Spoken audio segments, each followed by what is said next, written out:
If you write software that accepts user input, rule number one, never trust that user input. That could be a very dangerous and expensive problem for you to solve. Instead, we should always validate that input before we pass it along to other parts of our code. That's why in this video, we're going to learn how to apply validation to our ASP.NET Core Web APIs. Now, we've already spoken about what the structure of our recipes resource looks like, but we actually haven't spoken about what makes a valid recipe. What properties are required? What properties need to match? Are there date requirements or expiration requirements? We need to be able to apply some of these validation rules to our code. One way that we could do that is by making use of some of the built-in validation attributes inside of .NET. So as you can see, I could use the required attribute or the max or min length attribute. I could use the email attribute, or I can actually even specify my own custom validation attribute if I wanted to. And after we've validated our resource, we need to be able to report back those errors to the client. And as it turns out, there's a spec for that.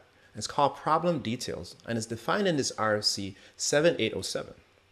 Now, this defines a very common uniform way that we could report errors back to the calling client.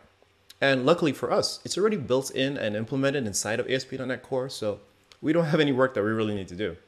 So why don't we head over to Visual Studio and see how we could use some of these things. To get access to those built-in validation attributes, we have to add a using statement and include the system.componentModel.dataAnnotations namespace. And you can see that's what I'm doing on line 3. Now we can apply those validation attributes to the properties of our recipes record. On line 13, you can see that I'm making title required. On line 19, I'm also making ingredients required. Now, based on your API and your business rules, you might have other validation logic that you want to apply to your resource. Let's head over to the Swagger UI. And I want to look at the post operation.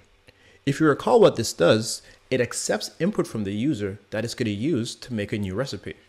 Notice how when I hit try out, it pre-populates some of this information from us, but for the sake of this demo, I'm just going to remove these. Now when I hit execute,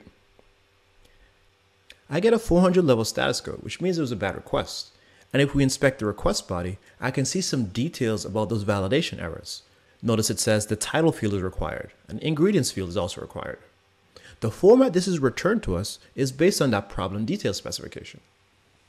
As I mentioned before, these validation attributes are one of many options for applying validation logic to your code. I can even make use of something like the model state property that's inside of the controller class.